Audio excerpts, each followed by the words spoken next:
दोस्तों, बीजेपी 2024 का इलेक्शन जीतना चाहती है।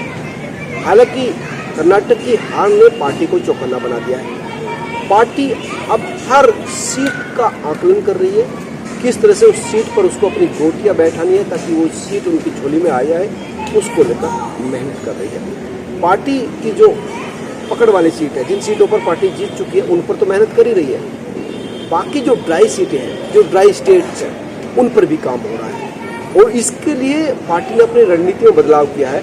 और जो राज्यसभा के मेंबर थे, जो राज्यसभा के थ्रू मोदी कैबिनेट में मंत्री थे, उनको भी पार्टी इस बार चुनाव में उतार रही है। पार्टी की रणनीति, जो बड़े कद के नेता हैं, बड़े इफेक्ट है, जो कैबिनेट मंत्री है, जैसे निर्मला सीतारमण, एस जयशंकर, अश्विनी वैष्णव, धर्मेंद्र प्रधान, मनसुख मंडाविया, ये तमाम लोग जो है, जो राज्यसभा के थ्रू पॉलिटिक्स कर रहे थे, इनको अब लोकसभा चुनाव लड़ाया जाएगा। तमिलनाडु की राजनीति बीजेपी के लिए कंफर्टेबल नहीं है, वहाँ से कोई भी पार्टी का लोकसभा सदस्य नहीं है और इसी वजह से पार्टी दोनों नेताओं को, निर्मला सीतारमण और एस जयशंकर को, इस बार तमिलनाडु से चुनाव लड़ाना चाहती है। आपने देखा होगा कि पिछले दिनों जो संत आए थे तमिलनाडु से और सेंगल प्रधानमंत्री को सौंपा था, तो उस वक्त निर्मला सीतारमण प्रधानमंत्री के साथ थी।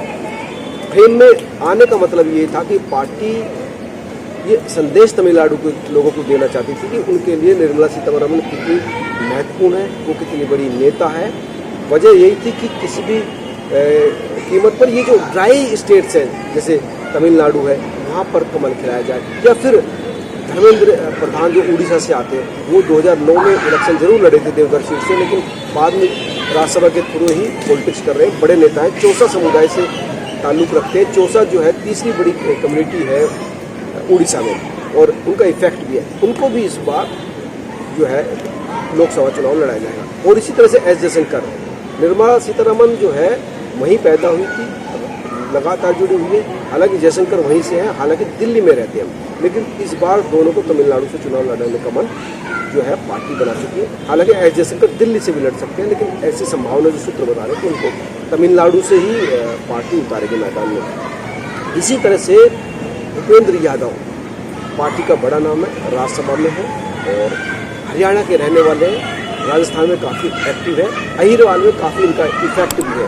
अहिर समुदाय से आते धर्मेंद्र जो है प्रधान हो या भूपेंद्र यादव हो, दोनों ओबीसी समुदाय से, इन दोनों को सामने लाकर पार्टी ये संदेश देना चाहती है कि ओबीसी को लेकर पार्टी कितनी संजीदा है। ओबीसी का मुद्दा लगातार पार्टी उठाती भी रही है और अहिरवाल जो सीट है हरियाणा की, वहाँ से जो है भूपेंद्र यादव को लड़ा सकती है। इसी तरह से जो अश्विनी वैष्णव है, रेल मंत्री है, आपने देखा होगा कि पिछले दिनों जो राजस्थान में ब्राह्मण सम्मेलन हुआ था, उसमें काफ़ी जोश खरोश के साथ जो है आपको अश्विनी वैष्णव मंच पर दिखाई दिए थे। उस समय भी काफ़ी ये हुई थी कि क्या वो चुनाव लड़ेंगे, तो अश्विनी वैष्णव को भी पार्टी इस बार चुनाव मैदान में उतारेगी। स्मृति ईरानी, रविशंकर प्रसाद और हरदीप पुरी 2019 के लोकसभा चुनाव में ये जो राज्यसभा के लोग थे, इनको उतारा था और इनका फायदा भी हुआ।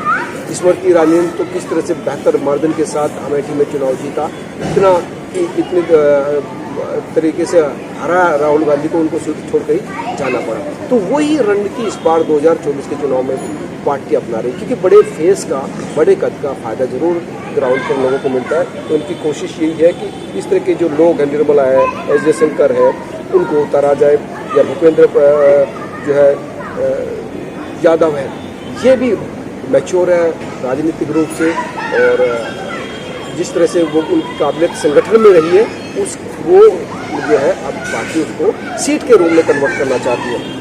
और एक राज्यसभा सदस्य ज्योतिरादित्य सिंधिया, हालांकि बड़े कद के नेता है, लेकिन 2019 में केपी यादव जो बीजेपी के थे, उन्होंने ग्वालियर सीट से उनको हरा दिया था, लेकिन इस बार वो फिर से बीजेपी की तरफ से ग्वालियर सीट पर उतरेंगे, ऐसे सूत्र बता रहे हैं। यानी वो तमाम लोग जो बड़े चेहरे हैं, उनको बीजेपी सेट कर रही है धरातल पर, ग्राउंड पर। कोशिश है कि हर सीट पर बड़े से बड़ा चेहरा, बड़े से बड़े इफेक्ट वाले नेता को उतारा जाए, ताकि वो सीट बीजेपी की झोली में है। और इसी वजह से राज्यसभा के जो सांसद है, उनको अब लोकसभा के जरिए पार्टी लाना चाहती है केंद्र की राजनीति। दोस्तों, ये बड़ा डेवलपमेंट पार्टी की तरफ से राजनीतिक रूप से हुआ है, ताकि 24 के चुनाव में बड़ा मार्जिन लाए और जो अगर कहीं विपक्ष की जो राजनीति है उसका इफेक्ट अगर वो वर्तमान सीटों पर दिखे तो कहीं ना कहीं इन सीटों से वो फायदे में है। आप क्या सोचते हैं, जरूर बताएं, क्या इसका फायदा बीजेपी को मिलेगा? ये भी लिखकर जरूर बताइए। नमस्कार।